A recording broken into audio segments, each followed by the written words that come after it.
The sun blazed mercilessly over the endless expanse of dried grass, turning the western plains into a sea of gold and rust. Sarah McKenna pulled her worn shawl tighter around her shoulders despite the heat, her blue eyes scanning the horizon where red rock formations jutted against the cloudless sky like ancient sentinels. The wagon train had been moving steadily for 3 days now, heading toward the promise of new settlements near the Colorado River. 6 months had passed since Thomas died, 6 months since that terrible night when bandits attacked their small homestead, leaving her a widow at 23.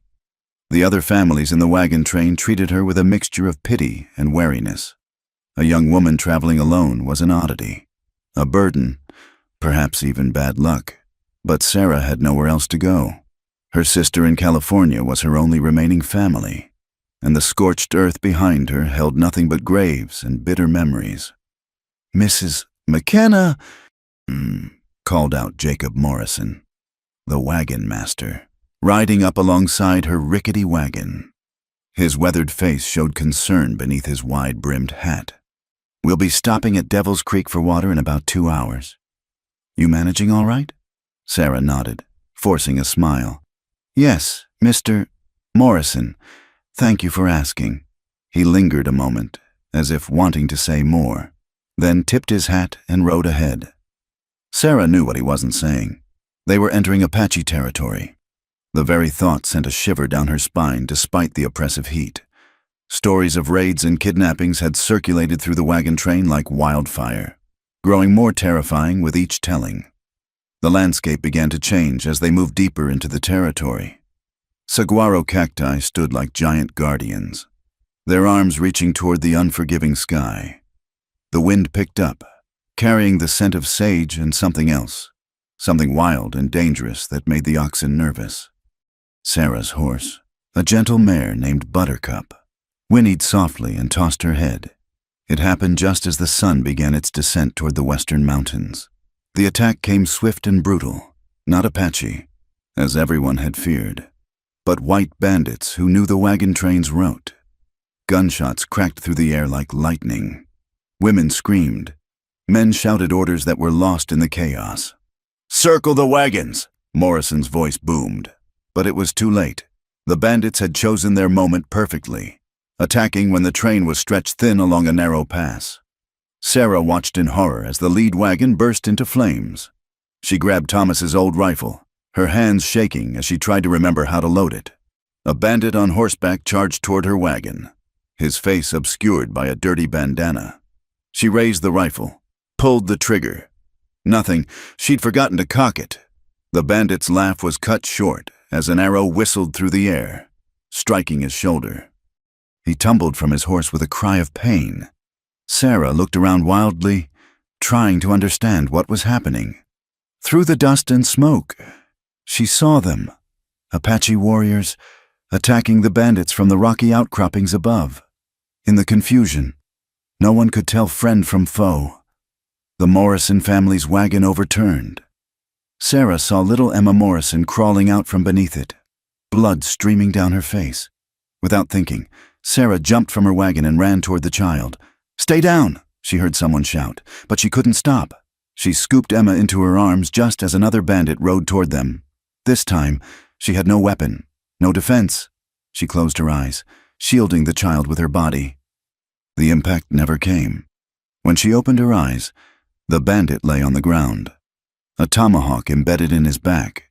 An Apache warrior stood over him, retrieving his weapon with practiced efficiency. For a moment, their eyes met. His were dark as midnight, fierce yet somehow sad. Then he was gone, disappearing back into the battle. The attack ended as suddenly as it had begun. The surviving bandits fled into the desert, pursued by several Apache warriors. The wagon train was in ruins. Of the 12 families that had started the journey, only 7 wagons remained intact. Mr. Morrison was dead, along with 6 other men and 2 women. The Apache had vanished like smoke, leaving behind only questions and fear. Young Ben Morrison, barely 16, took charge. "We need to move, now, before they come back." "But the wounded," Sarah began. "We take who we can. Leave the rest." His voice was hard, aged beyond his years by the violence he'd just witnessed. Sarah helped load the wounded into the remaining wagons. She'd given Emma back to what remained of her family, but the child's blood still stained her dress. As the decimated wagon train prepared to move, Sarah realized with growing dread that her wagon was among those destroyed. Her horse was gone, probably stolen by the fleeing bandits. Everything she owned, her few precious belongings, Thomas's letters, her mother's Bible, all gone. "You'll have to ride with the Johnsons," Ben told her curtly. "There's no room anywhere else." But when she approached the Johnson wagon, Mrs. Johnson shook her head. "I'm sorry, Sarah. We're already overloaded. Perhaps the Millers." The Millers said the same, as did the Blackwoods. Sarah understood. She was bad luck now, touched by violence twice over. No one wanted her near their families. "I'll walk," she said quietly, lifting her chin with what dignity she could muster. As the wagons rolled away, Sarah trudged behind them, her boots already filling with sand.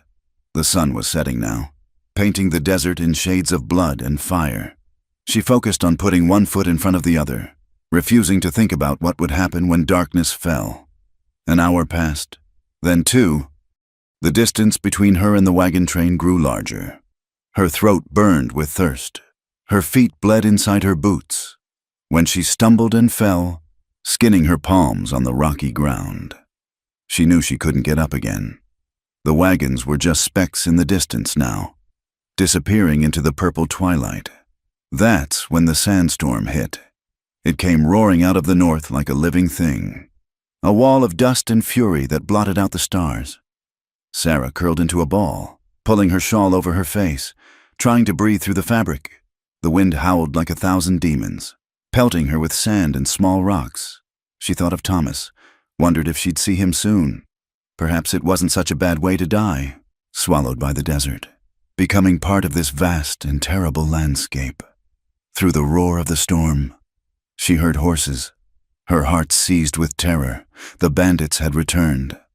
She tried to burrow deeper into the sand, to become invisible, but strong hands grabbed her shoulders. Lifting her, she fought weakly, her strength nearly gone. A voice spoke words she didn't understand. "Apache." Terror gave her a final burst of energy, and she struck out blindly. Her fist connected with a solid muscle, earning her nothing but a grunt. The hands didn't release her. The warrior, for she could see now that's what he was, lifted her onto his horse as easily as if she weighed nothing.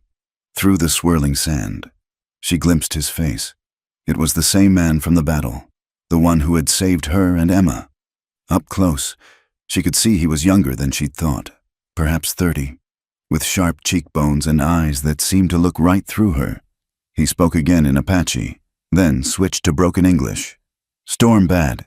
You die. Come." She had no choice. She was too weak to resist, too tired to feel proper fear. He pulled her against his chest, wrapping a blanket around both of them. His body was warm, solid, smelling of leather and sage, as he guided his horse through the storm with supernatural skill. Sarah found herself relaxing against him despite everything she'd been taught about his people. The storm raged on, but within the shelter of his arms, she felt strangely safe. Her eyes grew heavy. The rhythm of the horse's movement and the steady beat of the warrior's heart against her back lulled her towards sleep. Somewhere in her fading consciousness, she heard him speaking, not to her, but to the horse, or perhaps to the spirits that were said to guide his people. His voice was deep, melodious, nothing like the war cries in the stories. She didn't understand the words, but the tone was almost gentle, as darkness claimed her. Sarah McKenna, proper Christian widow, slept against his Apache chest, unaware that this moment of unconscious trust would change everything. The storm continued its assault on the desert, erasing wagon tracks and footprints alike, as if the universe itself conspired to separate her from the world she'd known. The warrior guided his horse toward the hidden canyon where his people camped, the woman in his arms growing heavier with sleep. He'd watched the wagon train for days, had seen how they treated her. When the bandits attacked, he'd led his warriors to drive them off, not for the wagon train's sake, But because those bandits had been terrorizing Apache families too, saving her had been impulse. Nothing more, or so he told himself. But now, with her sleeping trustingly against him, her golden hair spilling over his arm like sunlight, he wondered if the spirits had other plans.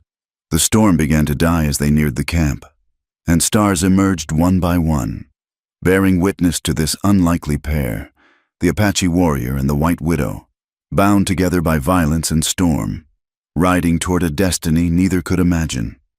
The first sensation Sarah felt was warmth, not the scorching heat of the desert sun, but something gentler, like being wrapped in her mother's quilts back home in Missouri.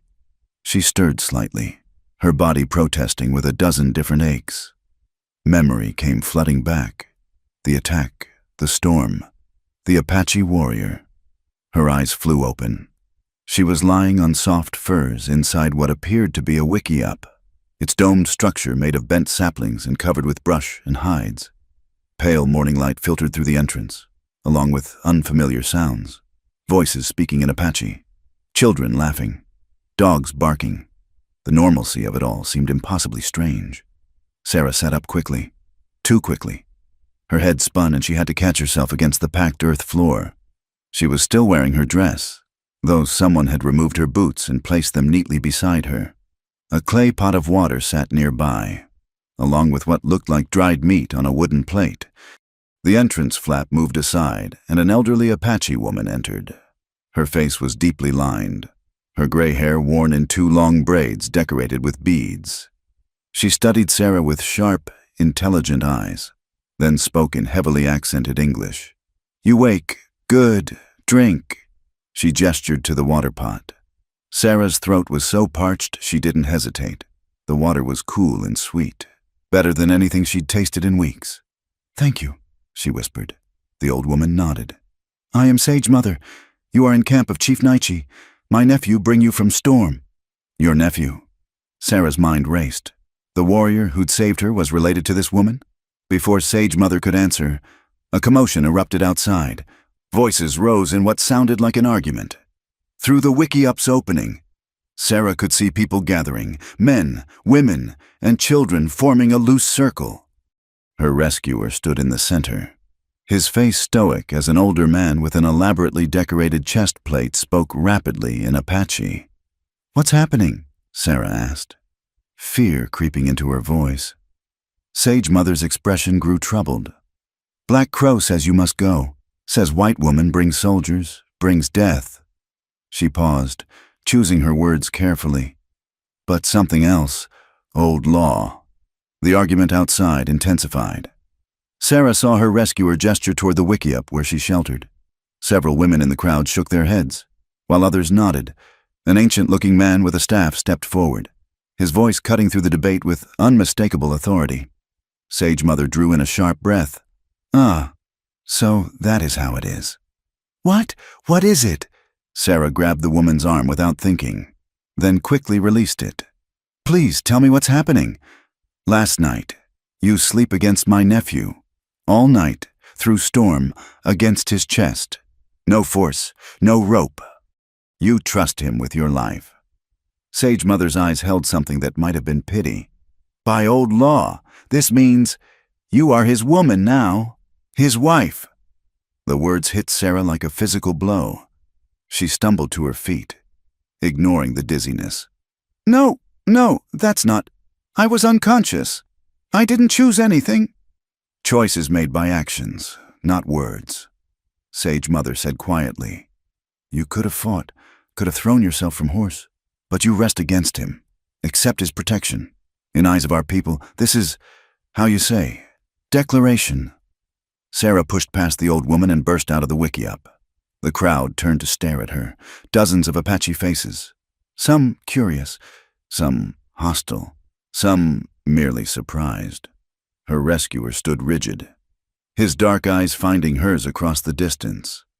"This is insane," she shouted in English, knowing most wouldn't understand but needing to say it anyway. "I am not your wife. I didn't agree to anything. I was dying." The ancient man with the staff, clearly some sort of spiritual leader, spoke again. A younger man translated, his English better than most. "Ghost Dancer says the signs are clear. The white woman came to Standing Wolf in the storm. She placed her life in his hands. She slept against his heart through the night. The spirits have spoken." Standing Wolf. So that was his name. Sarah looked at him desperately, searching for some sign that he was as appalled by this as she was, but his face remained unreadable, carved from stone. Chief Naichi stepped forward. He was younger than Sarah had expected, perhaps 40, with an intelligent face marked by years of hardship. When he spoke, it was in carefully pronounced English. "This matter brings difficulty. You are white. Your people will say we stole you. They will bring soldiers." "Then let me go," Sarah pleaded. "I'll tell them you saved me, that you were kind." "And they will believe you?" Naichi's smile was bitter. "White woman defends Apache. They will say we did things to your mind, made you crazy. No, they will come with guns either way." Black Crow spat on the ground. His translator relayed his words. "Kill her now. Leave body far from camp. No one knows she was here." Several warriors nodded agreement. Sarah's blood ran cold. Standing Wolf moved then, positioning himself between her and Black Crow. He spoke for the first time since she'd awakened, his voice low but carrying unmistakable authority. "My woman," he said in English, the words clearly difficult for him. "My protect." Black Crow's hand went to his knife. The tension in the camp ratcheted up another notch. Women pulled children back. Warriors shifted their stances subtly, choosing sides. "Enough!" Chief Naichi's voice cracked like a whip. "We do not spill blood in camp over this. The old law has been invoked. Ghost Dancer has spoken. The woman stays as Standing Wolf's wife unless—" He paused, looking directly at Sarah. "Unless she proves the joining is false, that she did not trust him, did not accept his protection freely." "How?" Sarah asked desperately. "How do I prove that?" Ghost Dancer spoke again, gesturing with his staff. The translator looked uncomfortable as he relayed the words. "You must show you have no trust in Standing Wolf, that you fear him as enemy. For 7 sons, you must run from him, hide from him, refuse his food, his shelter, his protection. If you succeed, you are free. If you fail—" He shrugged eloquently. Sarah's heart sank. 7 days of actively rejecting help in this harsh environment? It was virtually a death sentence.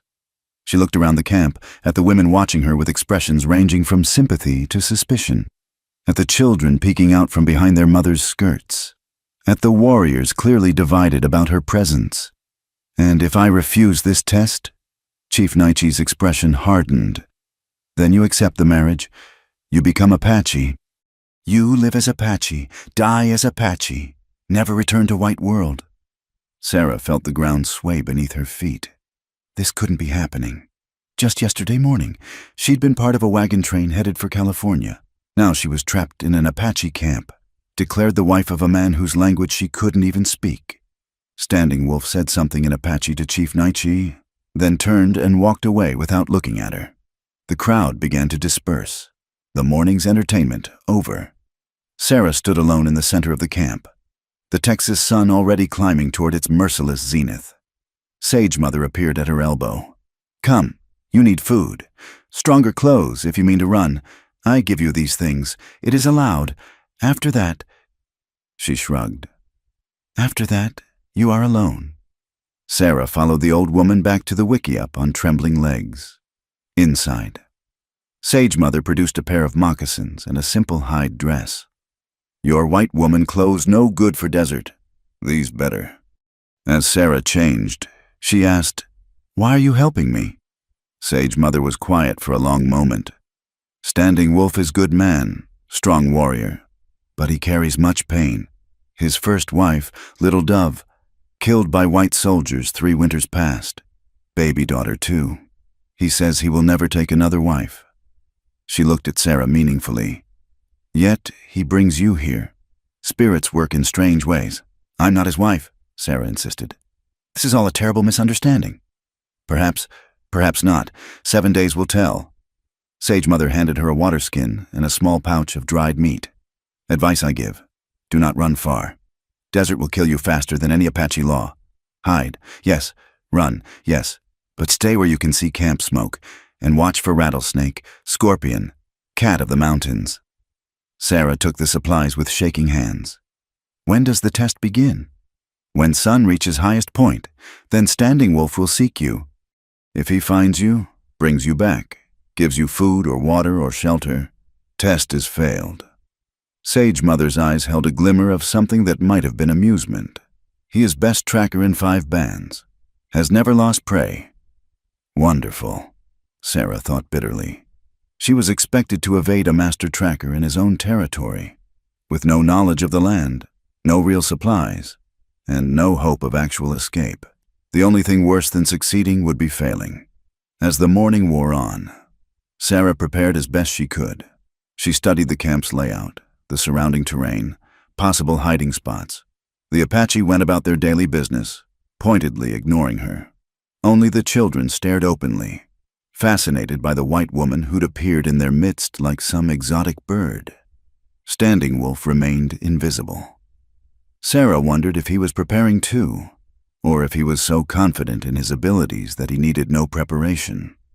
The thought sparked anger in her, anger at him, at the situation, at the cruel universe that had taken everything from her and now played this cosmic joke.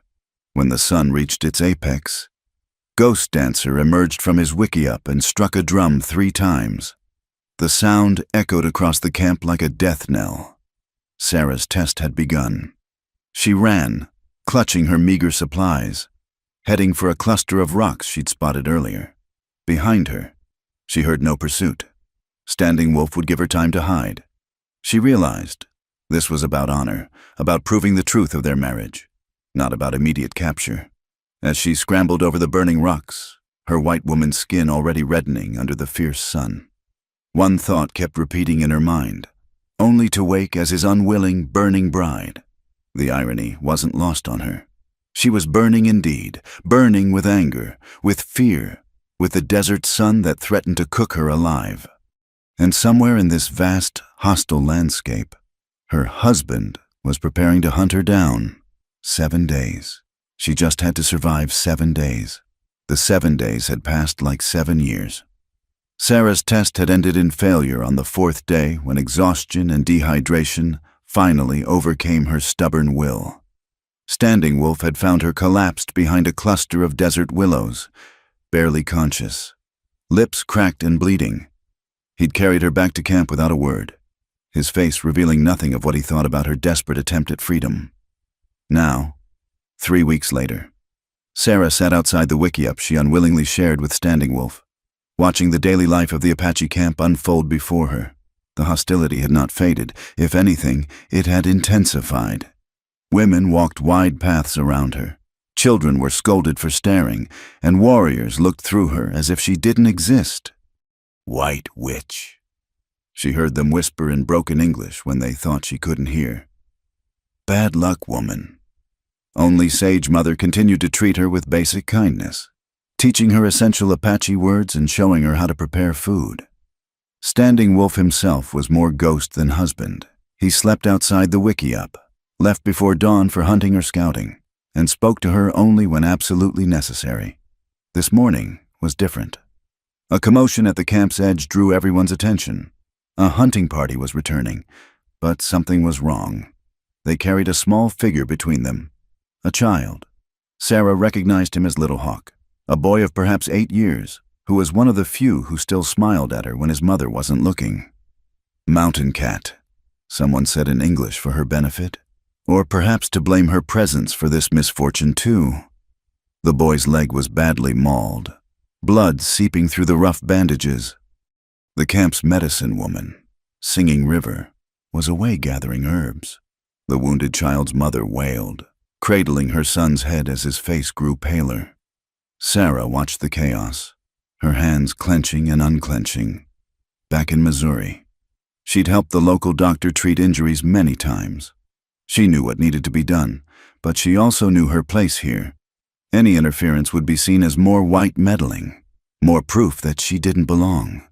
She forced herself to remain seated, even as Little Hawk's breathing became shallow. "You know something." Sage Mother had appeared beside her, those sharp eyes missing nothing. "You have healing knowledge." Sarah nodded reluctantly. "I've treated wounds like this before, but they don't want my help. Pride kills more Apache than bullets," Sage Mother said quietly. She raised her voice, speaking rapidly in Apache. Several people turned, including Little Hawk's mother. A heated exchange followed. Standing Wolf emerged from wherever he'd been, drawn by the argument. His eyes found Sarah immediately, a question in them. Sage Mother spoke to him urgently, gesturing between Sarah and the wounded child. He crossed to Sarah in 3 strides. "You can help him." "Maybe, yes, but I need clean water, boiled, cloth for bandages, willow bark for the pain, if you have it, and—" She hesitated. "They have to let me work, no interference." Standing Wolf turned to the crowd and spoke with an authority that surprised her. This was not the quiet, withdrawn man who avoided her gaze. This was a leader, a warrior who expected obedience. The crowd reluctantly parted. Sarah knelt beside Little Hawk, pushing aside her nervousness. The wounds were deep but clean. The mountain cat's claws had missed the major blood vessels. She worked quickly, drawing on everything Dr. Morrison had taught her back home. Clean the wound, check for debris, pack with herbs to prevent infection, bind tightly but not so tight as to cut off blood flow. The boy whimpered but didn't cry out. His mother held his hand, tears streaming down her face. The entire camp seemed to hold its breath as Sarah worked. She was acutely aware of Standing Wolf's presence behind her, of the weight of expectation and suspicion. When she finally sat back, Little Hawk's color had improved and his breathing was steady. "He needs rest and clean bandages twice a day," she said to his mother, forgetting the woman couldn't understand English. Standing Wolf translated. For a moment, the camp was silent. Then Little Hawk's mother reached out and touched Sarah's hand, a brief contact, but unmistakably grateful. She spoke softly in Apache. Standing Wolf translated. "She says, 'Thank you.'" The crowd dispersed slowly, but something had shifted. The looks were less hostile now, more curious.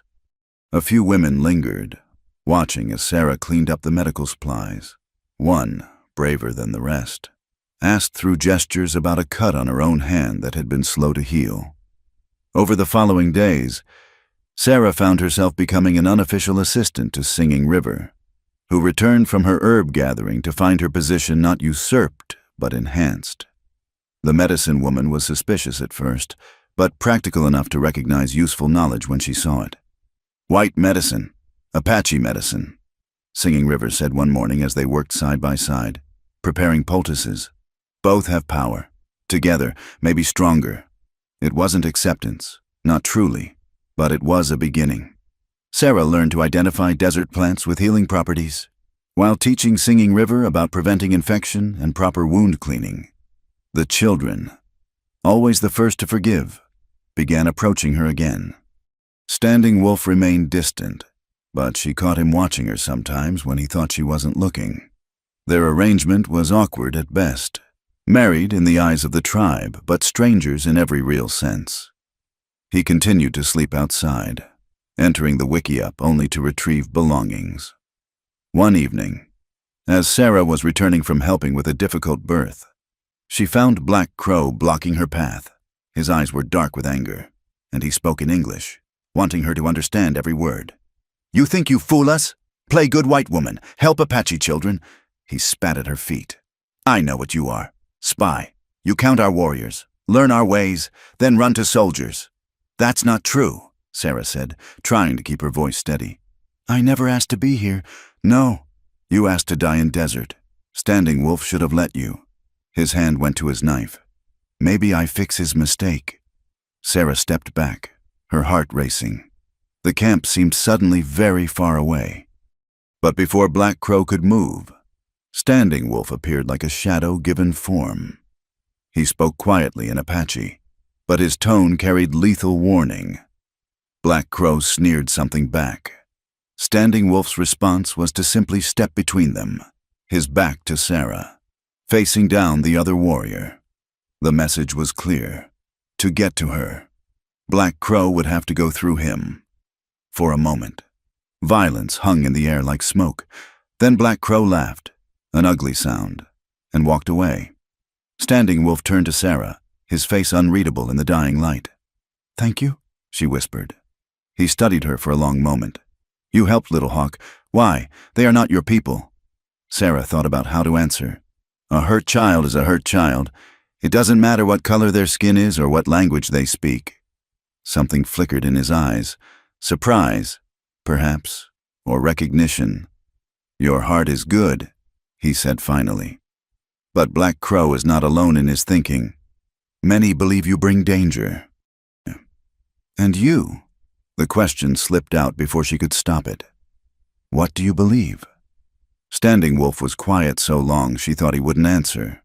When he spoke, his voice was distant, as if seeing beyond the present. "Night you came, I dreamed of white dove turning black, Black Crow turning white, change coming, for good or ill." He met her eyes. "You are part of this change." "I feel it." He walked away before she could respond, leaving her standing alone in the gathering darkness. That night, for the first time since her failed escape, he entered the wickiup to sleep. He still kept distance between them, his back turned, but his presence filled the small space. Sarah lay awake, listening to his breathing, thinking about changes and choices. She thought about the wagon train, probably in California by now, telling tales of her death. She thought about her sister. Who would mourn her? She thought about this strange new life she'd fallen into, like Alice down the rabbit hole into a world with different rules. Outside, a coyote howled at the moon. The sound was answered by another, then another, until the night filled with their wild song. The Apache believed coyotes were tricksters. Sage Mother had told her, bringing chaos and change wherever they went. Perhaps she was a trickster too, Sarah thought, a white woman among the Apache, a reluctant bride who was no bride at all, a healer who bridged two worlds without belonging to either. The notion should have been depressing, but somehow, listening to Standing Wolf's steady breathing and the coyote's distant chorus, she felt something like peace. In the morning, there would be new challenges. Black Crow's resentment would not fade. The approaching winter would test everyone's survival, and somewhere out there, the white world would continue its inexorable push westward, bringing conflicts she couldn't imagine. But tonight, in this wickiup that smelled of sage and smoke, with her unwilling husband sleeping an arm's length away and the stars wheeling overhead in their ancient patterns, Sarah McKenna allowed herself to exist in this moment. Tomorrow would bring what it would bring.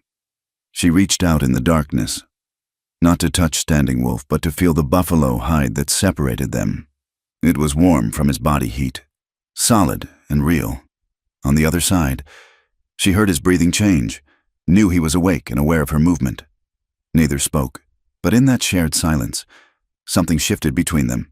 Not love, not yet even friendship, but perhaps the first fragile thread of understanding. It was more than many marriages had, Sarah thought with bitter humor. More than she'd had with Thomas in the end, when drink and despair had claimed him. The coyotes sang on, and Sarah finally slept, dreaming of doves and crows and transformations in the desert night. The drought came like a curse upon the land. For 2 months, no rain had fallen, and the usual water sources dried to cracked mud. The Rio Grande ran low, forcing the camp to move twice in search of better access. Game grew scarce as animals migrated toward whatever water remained in the mountains. Sarah had never imagined the desert could become even more unforgiving. But the drought proved her wrong. The heat was a living thing, pressing down from a brass sky that showed no mercy. Even the hardy Apache struggled, rationing water carefully, sending hunting parties farther afield with diminishing returns. "Sky is angry," Singing Rivers said one morning as they searched for medicinal plants in a dry wash. Most of the vegetation had withered, but Sarah had developed an eye for finding the few survivors. No ceremonies bring rain. Spirits turn faces away. Sarah didn't challenge the spiritual interpretation. She'd learned that Apache beliefs and practical knowledge were intertwined in ways her white upbringing hadn't prepared her to understand. What mattered was that everyone was suffering, and tensions in the camp ran as high as the temperature. 3 days later, those tensions exploded. A hunting party returned with disturbing news. White settlers had dammed a crucial stream 2 valleys over, diverting all the water for their cattle operation. The stream had fed a spring the Apache had relied on for generations. "We go and tear down dam," Black Crow declared at the council meeting. Sarah sat at the edge, her presence now tolerated if not welcomed at such gatherings. "Take back our water, and bring soldiers." Chief Nightshee responded wearily. "They look for excuse to attack. We give them one. So we die of thirst instead?" Black Crow's supporter, Red Sky, demanded, "Watch our children grow weak." Standing Wolf had been silent throughout the debate, but now he spoke. "There is another spring, hidden. Old ones showed me when I was boy. Half-day's ride into the canyon lands. If it exists," Black Crow said dismissively. "If it still flows, I will go see." Standing Wolf said simply, "Take others who wish to come." The expedition was arranged for dawn. Sarah was tending to an elderly woman's heat exhaustion when Standing Wolf appeared at her side. "You come," he said. It wasn't a question. "Me? Why?" "You have learned to see water signs. Desert has taught you." He paused. "And if spring is found, someone must test if water is good, not poisoned by earth." Sarah understood. Her knowledge of minerals and contamination, learned from Dr. Morrison, could prevent the tribe from trading one disaster for another. She nodded agreement. The party that set out before sunrise was small. Standing Wolf, Sarah, 2 younger warriors named Swift Arrow and Broken Hand, and surprisingly, Sage Mother. Old bones remember paths young eyes miss, she said when Sarah expressed concern about the journey's demands. They rode in silence as the sun climbed, the heat already oppressive despite the early hour. Sarah had learned to ride Apache style, without saddle, moving with the horse rather than fighting it. Her mount was a steady pinto Standing Wolf had chosen for her, ugly but sure-footed. The landscape changed as they entered the canyon lands. Red rock walls rose on either side, carved by wind and ancient waters into fantastic shapes. Standing Wolf led them through a maze of passages, some so narrow the horses could barely fit. "How do you remember the way?" Sarah asked during a brief rest. "Stories," he replied. "Each turn has story. Grandfather made me repeat until paths lived in my mind." They pushed deeper into the canyons. The red walls provided some shade, but also trapped heat like an oven. Swift Arrow's horse stumbled, nearly lame. They were down to their last water skins when Standing Wolf suddenly stopped. "Listen," he said. Sarah heard nothing at first, then, faintly, the sound of water trickling over stone. Her heart leaped, but she noticed Standing Wolf's expression remained cautious. They dismounted and proceeded on foot around a final bend. There it was, a natural basin fed by a spring seeping from the rock face. The pool was clear but small, the flow barely more than a trickle. "Less than before," Sage Mother said sadly. "When I was girl, water poured like river here." Standing Wolf knelt to taste it, but Sarah stopped him. "Let me test first." She examined the water carefully, checking for discoloration. Unusual smell. "Any sign of mineral contamination?" She tasted a tiny amount, waiting for any burning or bitter sensation. Finally, she nodded. "It's good. Safe." Relief washed over the group. They refilled their water skins, let the horses drink carefully. But the spring's weak flow was troubling. It might supplement the tribe's water supply, but couldn't sustain them alone. "We need to find why flow is weak," Sarah said, studying the rock formation. "The water has to be coming from somewhere higher up." Standing Wolf looked at her with surprise. "You think like Apache now. I think like someone who doesn't want to die of thirst," she replied, but felt oddly pleased by his observation. They spent hours exploring the area, climbing higher into the canyon system. It was Broken Hand who found it. A rock slide had partially blocked the spring source higher up the cliff. Clear evidence showed it was recent, probably triggered by the earth tremors they'd felt weeks ago. "Can we clear it?" Swift Arrow asked doubtfully. The rocks were massive, tons of sandstone jumbled together. "Not with hands," Standing Wolf said. "Need tools, more men, take days, maybe weeks." Sarah studied the blockage from different angles. An idea formed, dangerous but possible. "There!" She pointed to a keystone boulder. "If we could shift that one rock, the pressure might cause the others to move, like when loggers clear jams in rivers." "And if rocks fall wrong way," Sage Mother asked, "crush us like ants? Then we're no worse off than dying slowly of thirst." Sarah replied. Standing Wolf considered, then nodded. "We try." They used horses, ropes, and wooden levers scavenged from dead trees. The work was exhausting. The sun brutal despite the canyon walls. Sarah's hands bled from rope burns. Her shoulders screamed from strain. But Standing Wolf worked beside her, steady and tireless, and she found herself matching his rhythm. The critical moment came as the keystone finally shifted. "Run!" Standing Wolf shouted, grabbing Sarah and pulling her clear as tons of rock tumbled and crashed. Dust filled the air, choking thick. When it cleared, they saw water. Not a torrent, but a steady flow streaming down the cliff face into the pool below. The spring sang again, its voice stronger. "You did it," Swift Arrow said, wonder in his voice as he looked at Sarah. "White woman saves Apache water." "We all did it," Sarah corrected, but she saw the change in how the warriors viewed her. Even Broken Hand, who'd been cold before, offered her a nod of respect. They camped by the spring that night, too exhausted to make the return journey, as stars emerged in the strip of sky visible between canyon walls. Standing Wolf sat beside Sarah at the pool's edge. "You risked much today," he said. "Could have stayed safe in camp." "Safe?" Sarah laughed bitterly. "Dying of thirst with the rest?" "No, I mean, you could have said nothing about rocks. Let Apache fail, grow weaker, made escape easier later." The thought honestly hadn't occurred to her. When had her focus shifted from escape to survival? When had them become us in her mind? "Those children in camp need water," she said finally.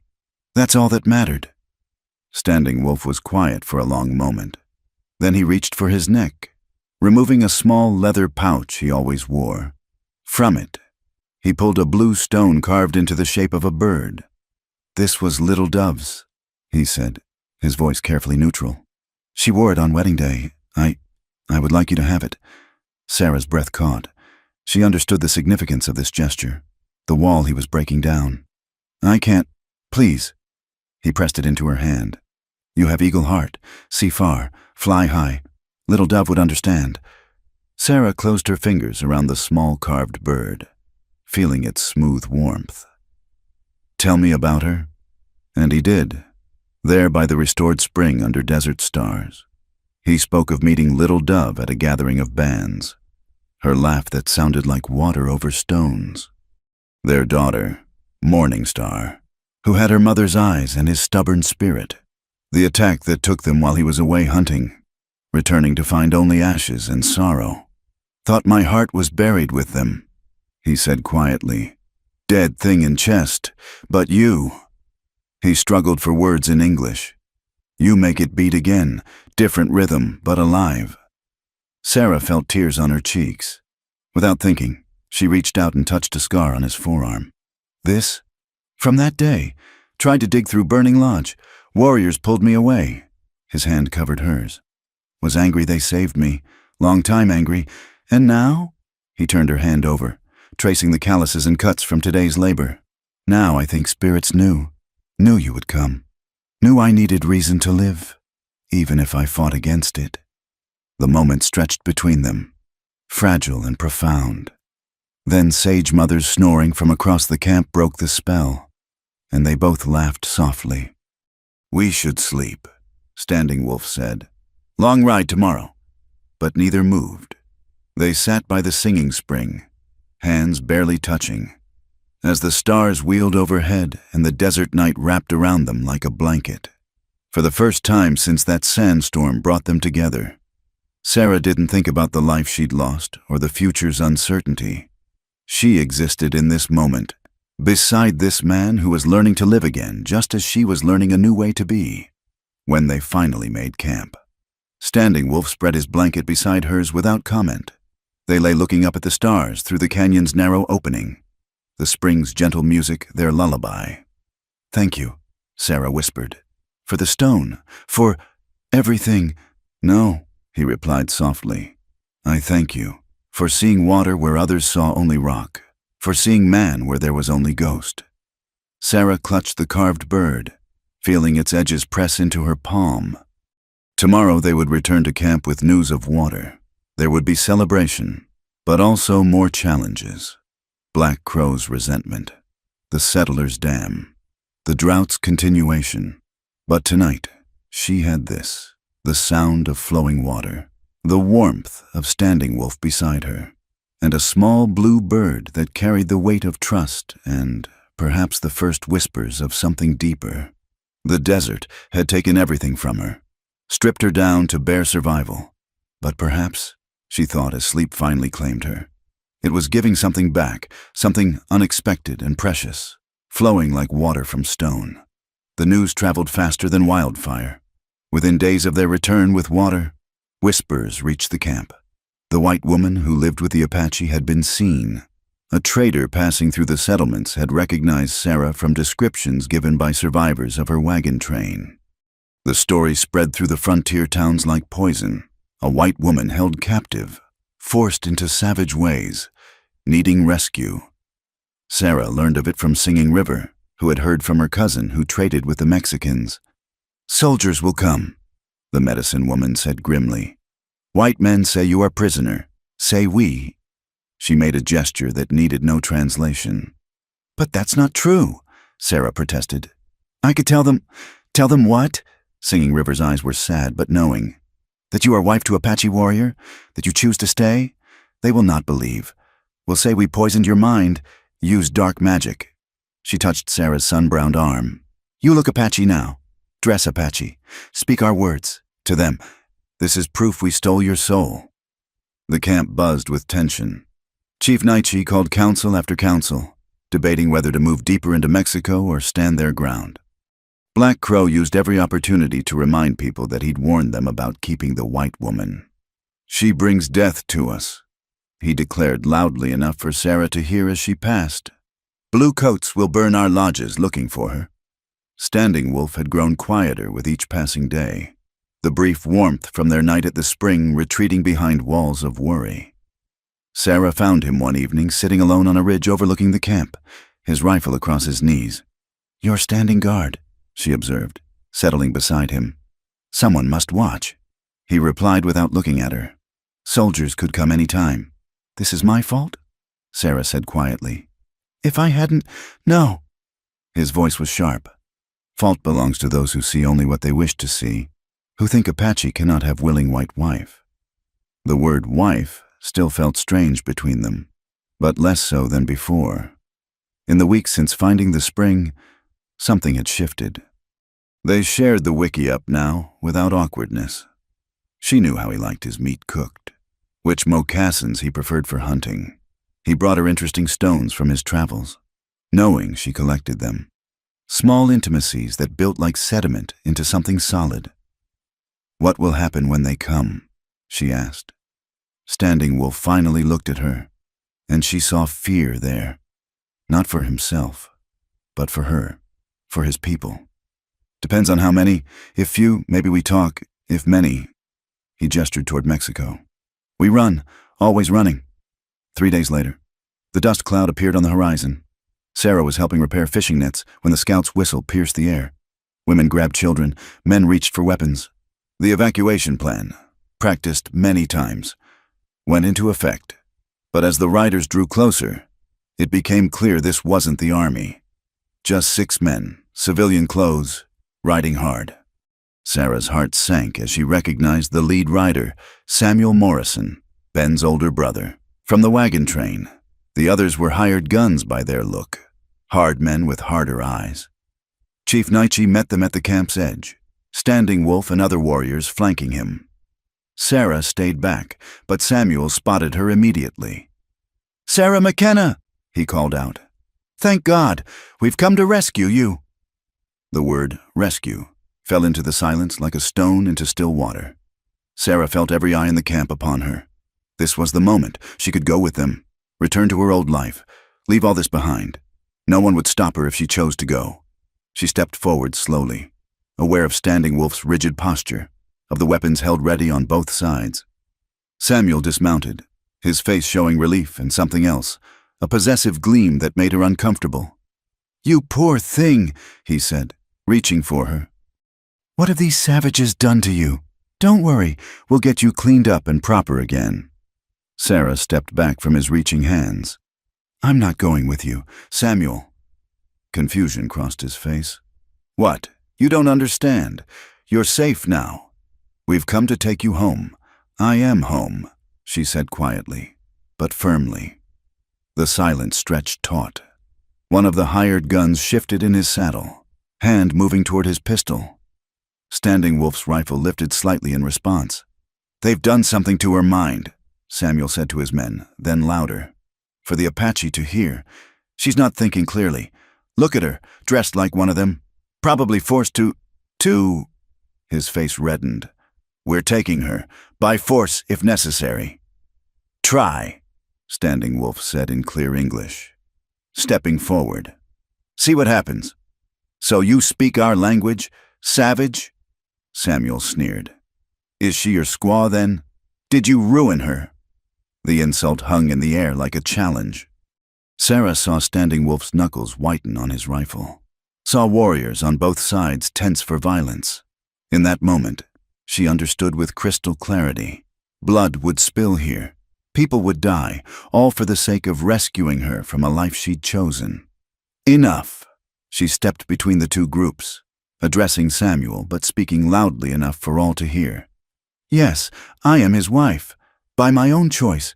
No force, no coercion. I spoke vows witnessed by the tribe and blessed by their holy man." The lie came easily. There had been no ceremony, but they needn't know that. "I am here because I choose to be." "You can't mean that," Samuel protested. "You're a white woman, a Christian." "I'm a woman who was left to die in the desert by her own people," Sarah interrupted, letting anger color her voice. "The wagon train abandoned me when my wagon was destroyed, left me to walk until I collapsed. Would have died if not for Apache kindness." She saw shock on Samuel's face. Clearly, a different version of events had been told. "That's not... Ben said you were taken during the attack. Ben was a scared boy who made hard choices." Sarah said more gently, "I don't blame him, but I won't go back to people who measure my worth by whether I'm useful to them."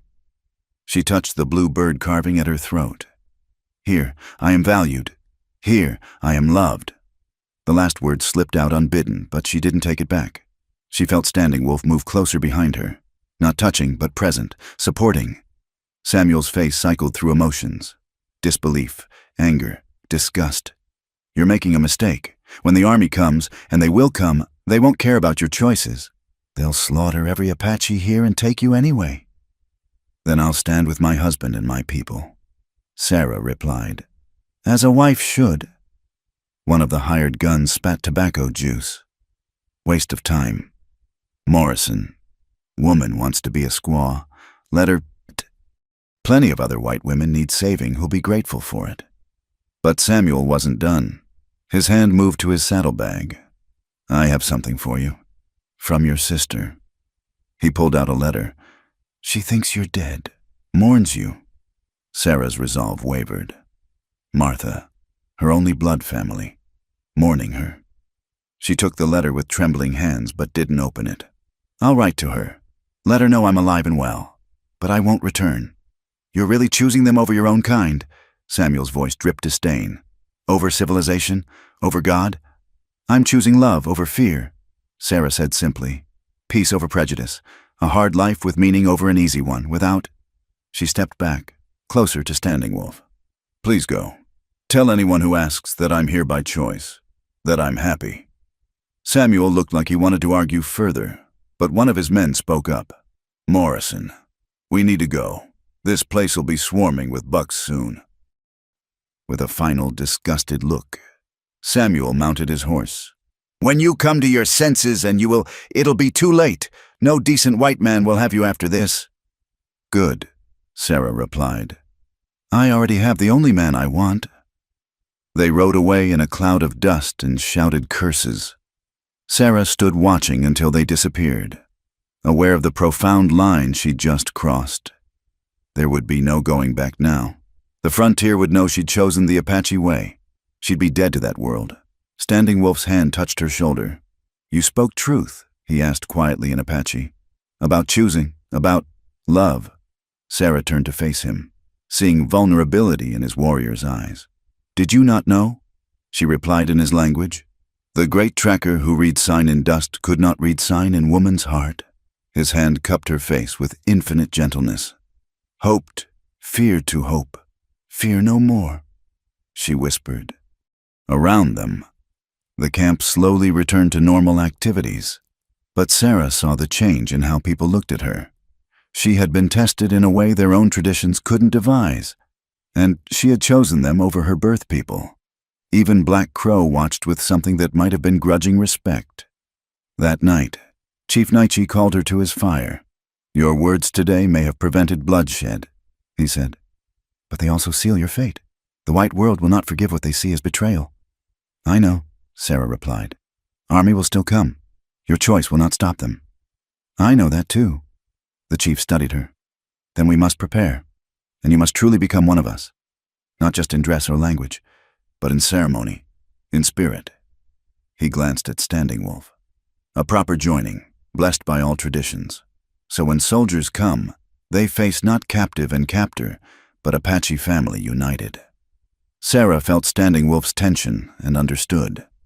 A true ceremony would bind them in ways their accidental marriage hadn't. It would mean fully accepting not just him, but his world, his spirits, his ways of seeing. "Yes," she said without hesitation. "I would be honored."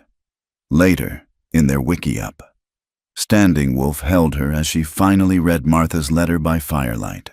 Her sister's grief-stricken words cut deep, but also strengthened Sarah's resolve.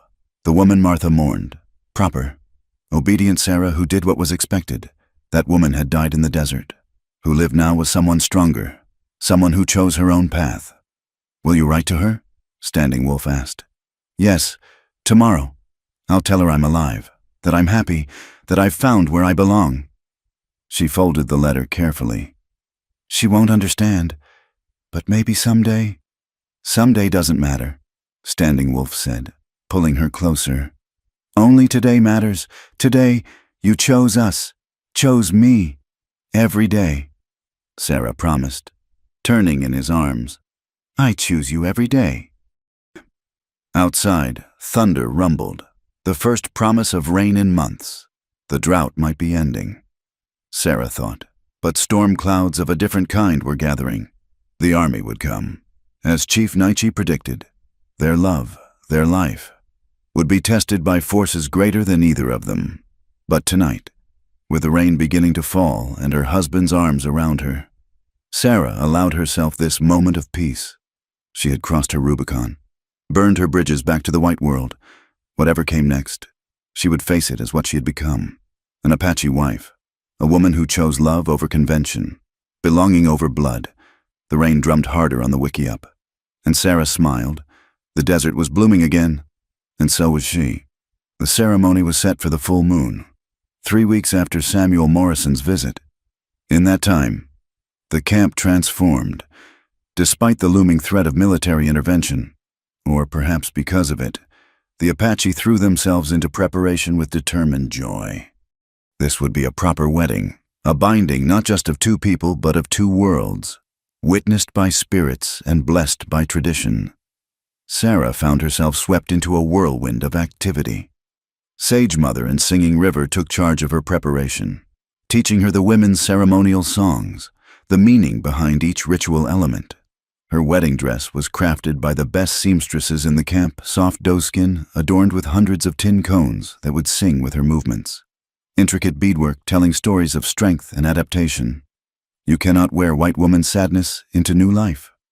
Sage Mother explained as she taught Sarah to prepare the traditional cornmeal cakes.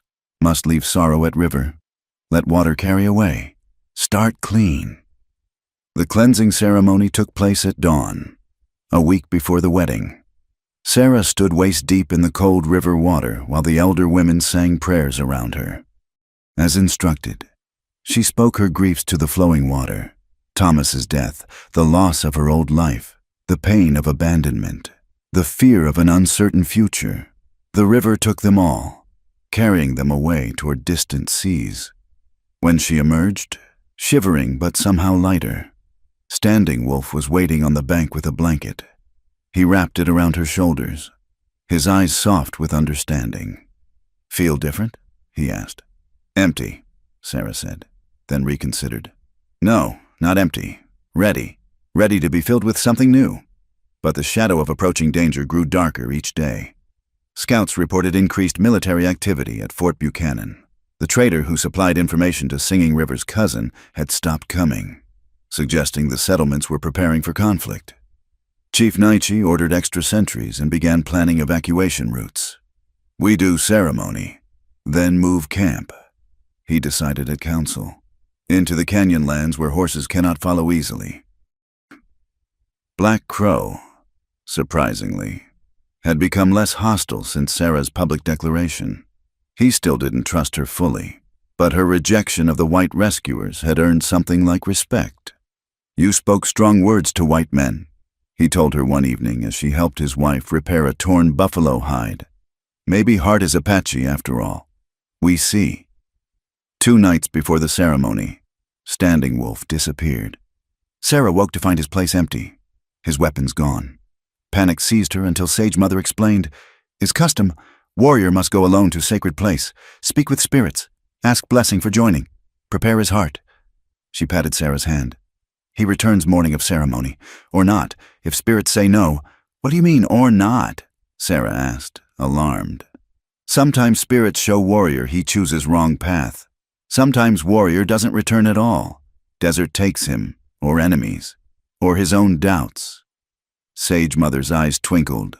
"But Standing Wolf is strong." "And spirits already showed approval when they brought you to him in storm. He goes to hear what he already knows." Still, Sarah barely slept those 2 nights. She found herself standing outside their wickiup, scanning the darkness for any sign of his return. On the morning of the ceremony, as pink touched the eastern sky, she was there again, wrapped in a blanket against the pre-dawn chill. A figure emerged from the desert like a ghost becoming solid. Standing Wolf, walking with purpose, carrying something wrapped in leather. His eyes found hers immediately, and the smile that crossed his face made her knees weak with relief. "You came back," she whispered when he reached her.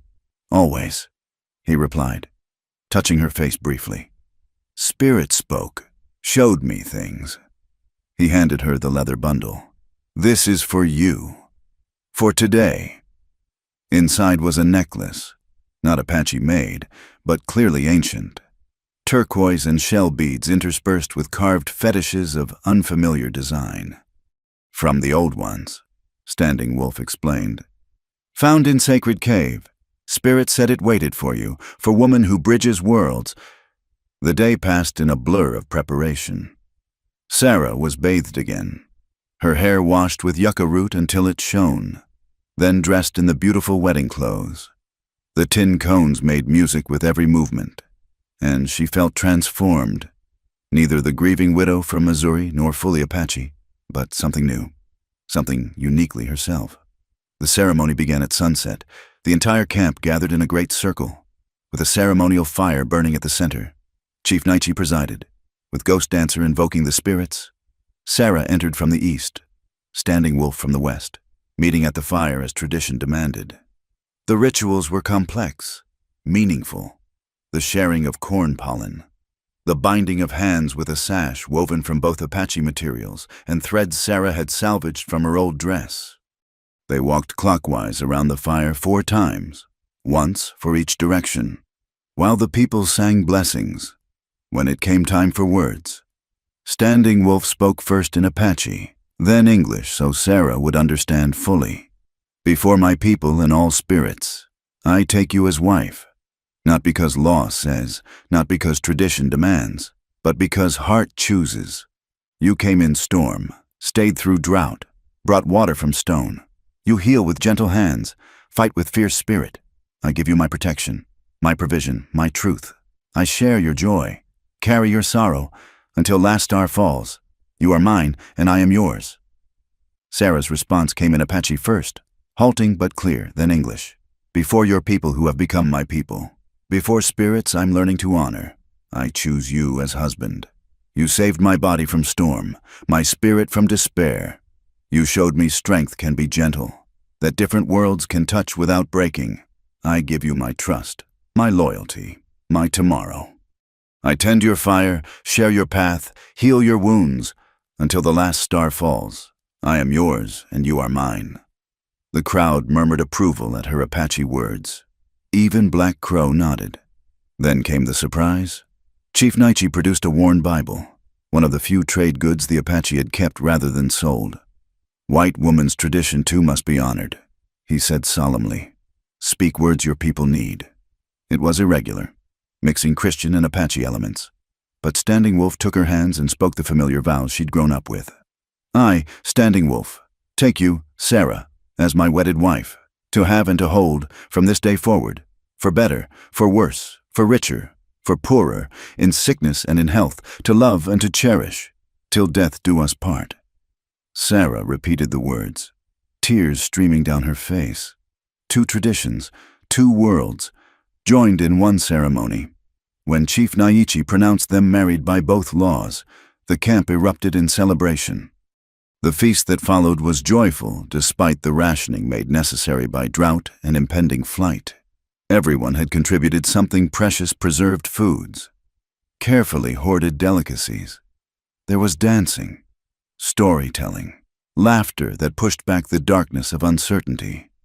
Late in the evening, as Sarah danced with the women in the ceremonial round, a commotion arose at the camp's edge. Scouts were returning at speed, and their message spread like wildfire. Soldiers had been spotted 2 valleys over, at least a company's worth, making camp for the night. The music stopped. The laughter died. Reality crashed back like a cold wave. Chief Naichi didn't hesitate. We leave at first light. Pack only essentials. Women and children to the canyon lands first. Warriors follow to cover retreat. Sarah found Standing Wolf in the crowd. Our wedding night will be spent fleeing, she said, trying for lightness, but failing. No. His voice was firm. Tonight is ours. Tomorrow we face what comes. But tonight, we are only new husband and wife. They retired to their wickiup, now decorated with wedding gifts, blankets, pottery, tools for building a life together. Standing Wolf lit a small fire, the smoke carrying prayers upward through the smoke hole. I'm not afraid, Sarah said as they lay together on the new blankets. Whatever comes tomorrow, next week, next month, I regret nothing. Fear is wisdom sometimes, Standing Wolf replied, pulling her close. But regret is poison. We chose each other with eyes open, knowing the cost. Outside, the camp prepared for evacuation with quiet efficiency. Sarah could hear mothers soothing children, men checking weapons, the soft sounds of a people who had long practiced at running. But inside their wickiup, in the circle of firelight, there was only them, 2 people who had found each other across impossible divides, who had chosen love despite every reason not to. Tell me again about the Spirit's message. Sarah whispered. What did they show you? Standing Wolf was quiet for a moment. Showed me paths diverging, coming together, diverging again, like rivers that split but find each other downstream. Showed me children with golden hair and dark eyes. Showed me old age by water that never fails. He paused. But also showed me sorrow, separation, choices that cut like knives. Spirits don't promise easy path. I don't want easy, Sarah said fiercely. I had easy. It was empty. I want real, even if it hurts. He kissed her then, and for a time there were no words. No Apache or white, no soldiers or threats. Just 2 souls made one in ancient tradition and new promise. Dawn came too soon. Sarah woke to organized chaos as the camp dissolved around them. Wickiups came down with practiced speed. Goods loaded on horses and travois. She worked beside Standing Wolf, packing their new life into bundles that could be carried at speed. As the sun rose over the desert mountains, painting the rocks in shades of rose and gold, the exodus began. Women and children first, as planned, with Sarah among them. She looked back once to see Standing Wolf with the warriors, rifles ready, preparing to cover their retreat. Sage Mother, riding beside her, followed her gaze. "This is Apache life," she said simply. "Joy and sorrow mixed like honey and sage, but you knew this when you chose." "Yes," Sarah said, touching the ancient necklace at her throat, feeling the weight of the blue bird carving beside it. "I knew." Behind them, dust rose in the distance. The cavalry was moving. Ahead lay the canyon lands, temporary safety, and an uncertain future. But Sarah McKenna, Sarah Standing Wolf now, rode forward with her new people, her new family, into whatever destiny awaited. The wedding song still echoed in her heart, mixing with the thunder of hooves and the whisper of wind through rock. She had been given one perfect night as a bride. Now came the test of being a wife, an Apache woman, in a world that wanted to tear such unions apart. She squared her shoulders and rode on, the tin cones on her wedding dress singing with each movement, a song of defiance, of choice, of love that refused to bow to hatred. Behind her, she felt Standing Wolf's presence like a warm hand on her back, steady and sure. Whatever came next, they would face it together. The attack came at dawn, 5 days after they'd reached the canyon stronghold. The soldiers had found them faster than expected, guided by Apache scouts from rival bands who served the army for silver and promises. Sarah woke to the crack of rifle fire echoing off canyon walls, the screams of horses, the war cries of warriors rushing to defend their families. "Stay with the women," Standing Wolf commanded, grabbing his rifle. But Sarah was already reaching for the ammunition pouch, the medical supplies. She'd learned enough to know that in battle, everyone had a role. The canyon that had seemed like safety became a trap. Soldiers positioned on the rim fired down while others attempted to force the narrow entrance. The Apache fought with desperate courage, using every rock and crevice for cover, but they were outnumbered 3-1. Sarah worked with Singing River and the other women, dragging wounded warriors to shelter, stanching blood, dodging bullets that whined off rocks like angry wasps. Her wedding dress, still new, became stained with blood and dirt.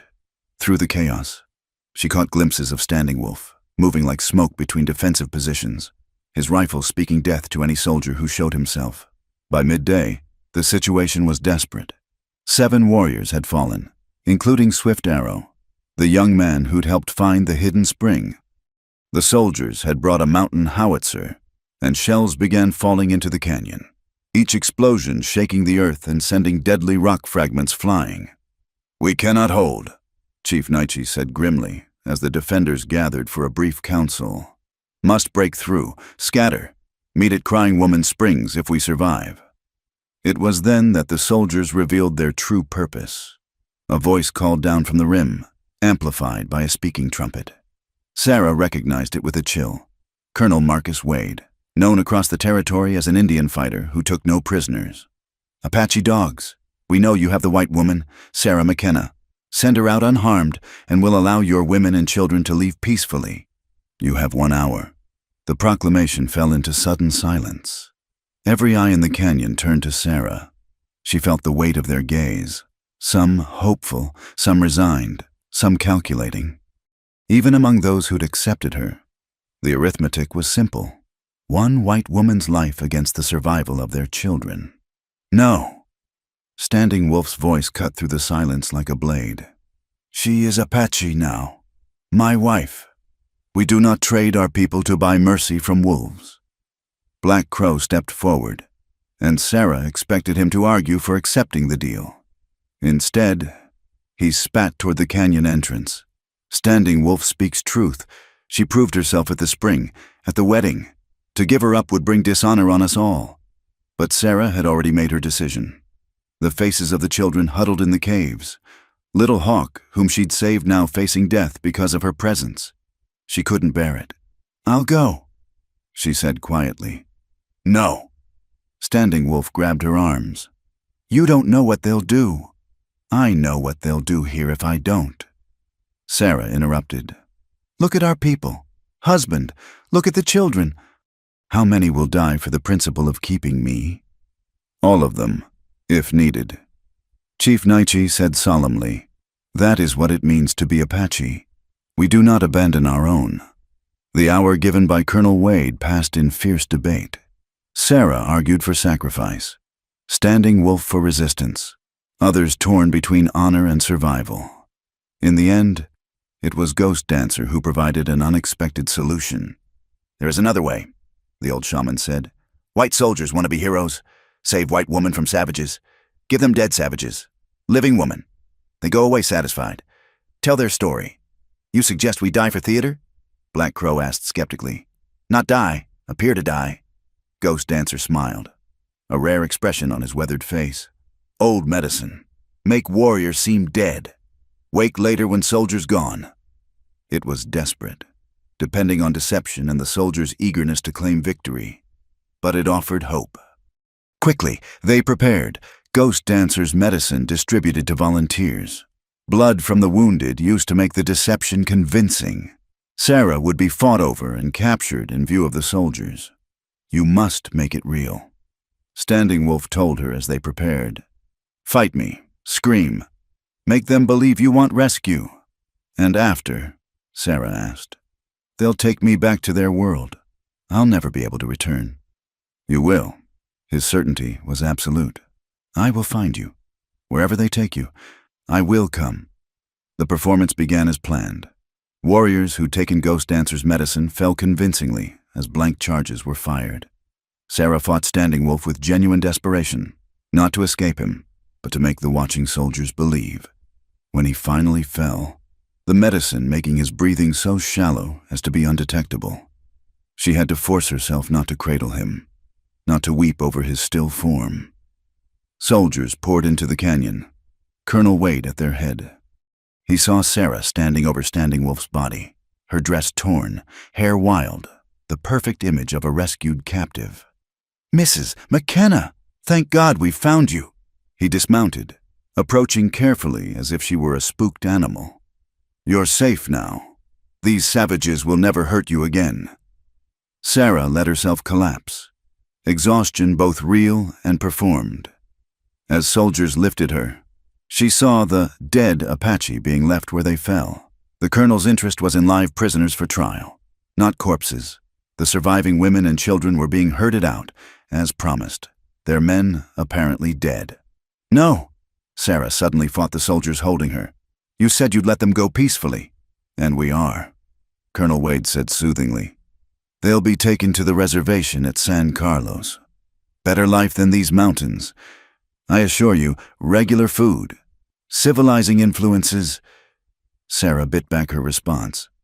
She'd heard of San Carlos, a place of death, disease, and despair, where proud Apache were penned like cattle.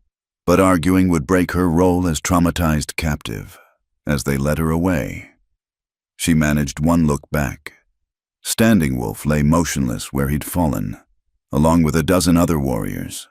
To anyone watching, it was a scene of decisive victory. Soldiers rescuing a white woman from her savage captors, leaving Apache men dead in the dust. But Sarah had seen Sage Mother's slight nod, the hand signal that meant the medicine was working. In hours, the dead would wake. They would find their families gone to San Carlos, would face the choice of following into captivity or remaining free but separated. The ride to Fort Buchanan took 2 days. Sarah was treated like precious glass, given the colonel's own tent, offered the best food, constantly asked about her ordeal.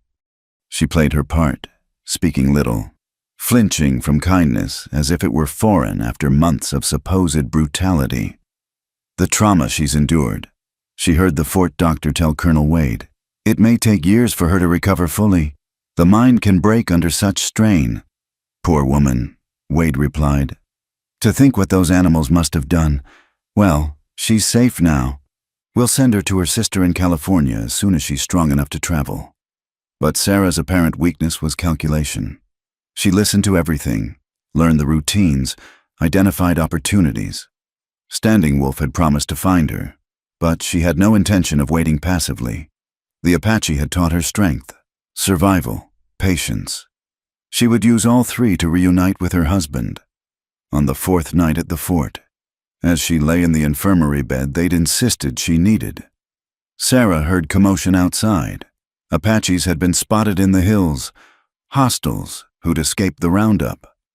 The fort went on high alert, soldiers manning walls, scouts sent out. She smiled in the darkness. He was coming, as promised. The dead warrior searching for his captured bride.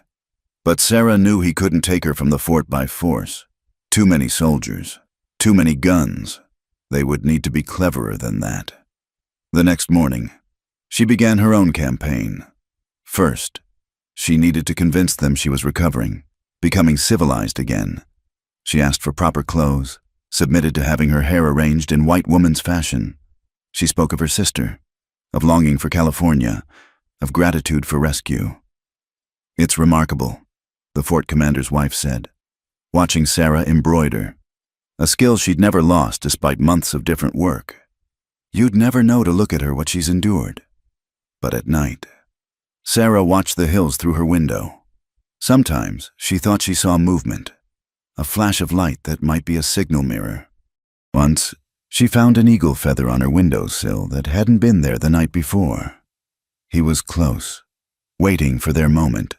That moment came sooner than expected.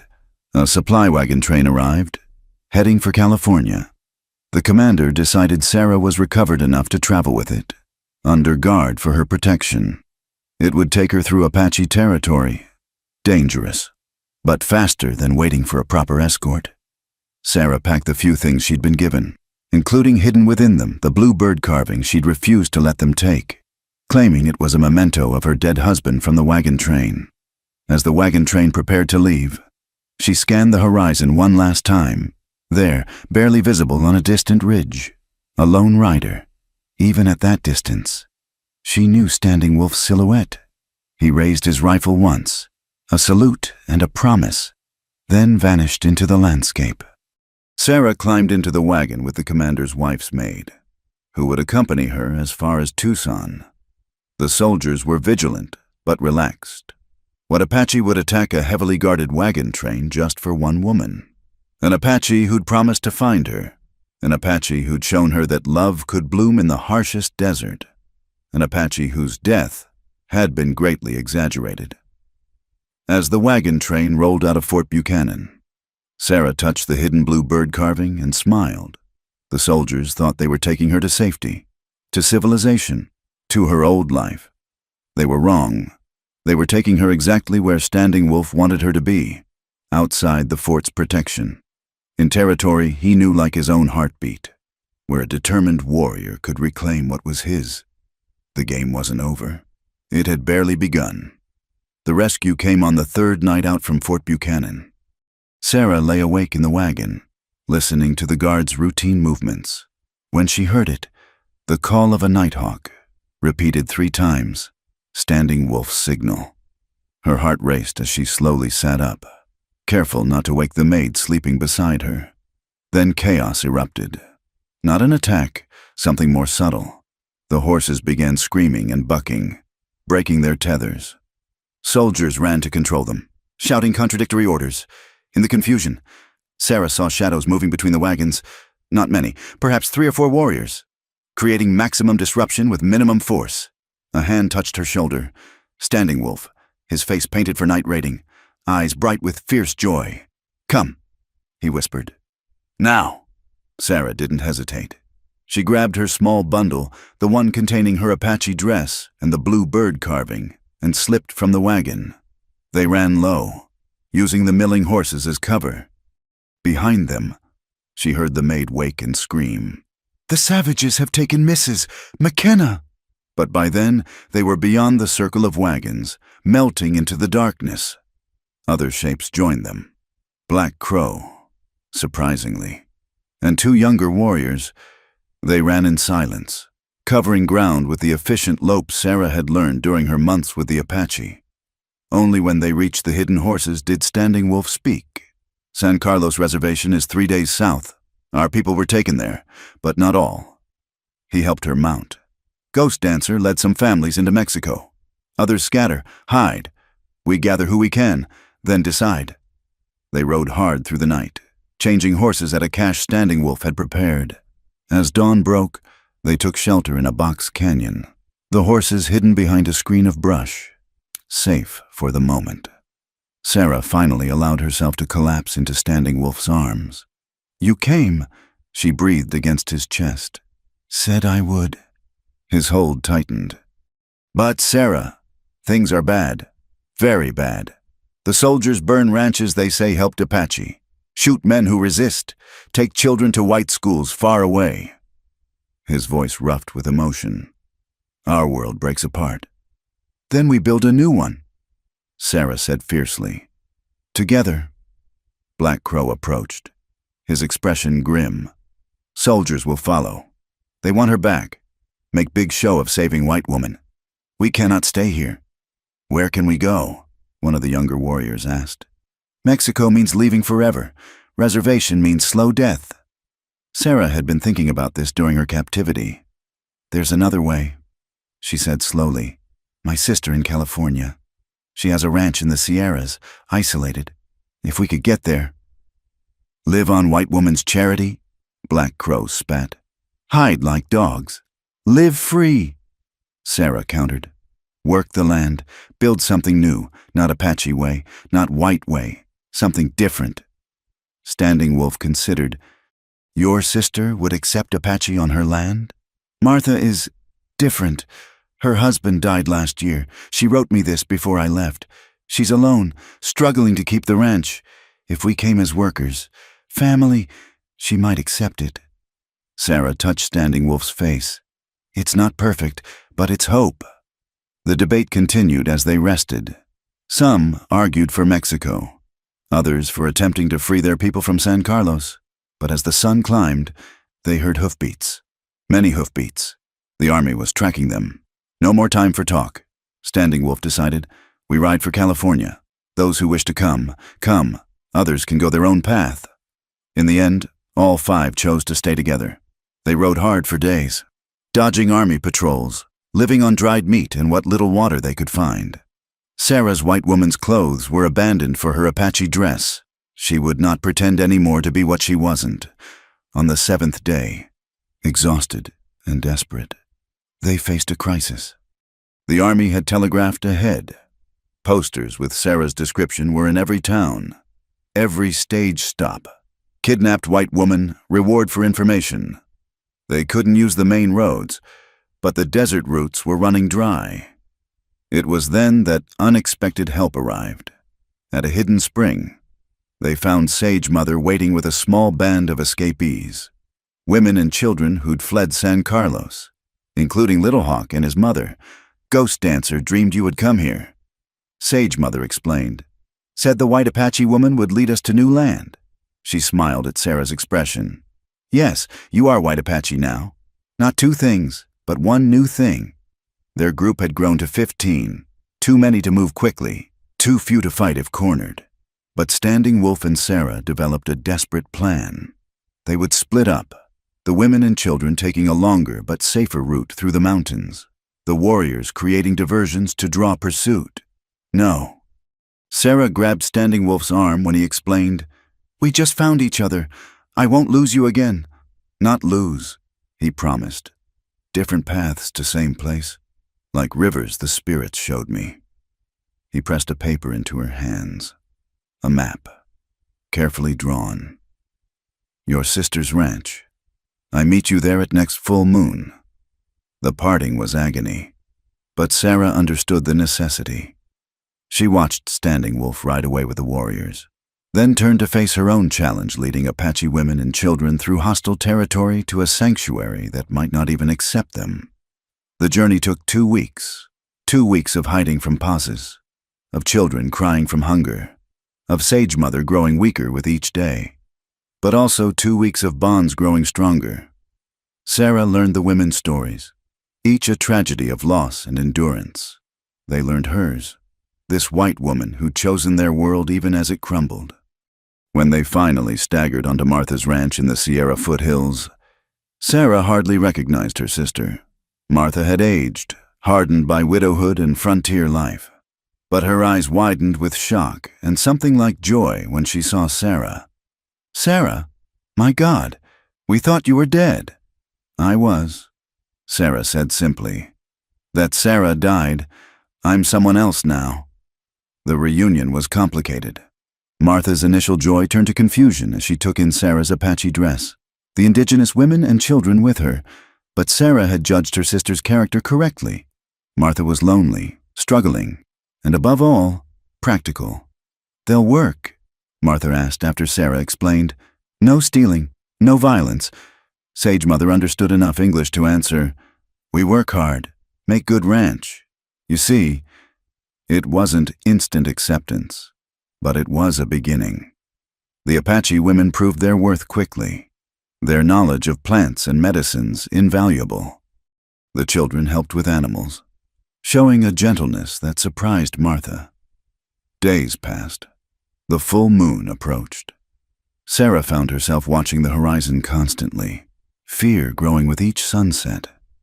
What if Standing Wolf had been captured, killed? What if he couldn't find this place?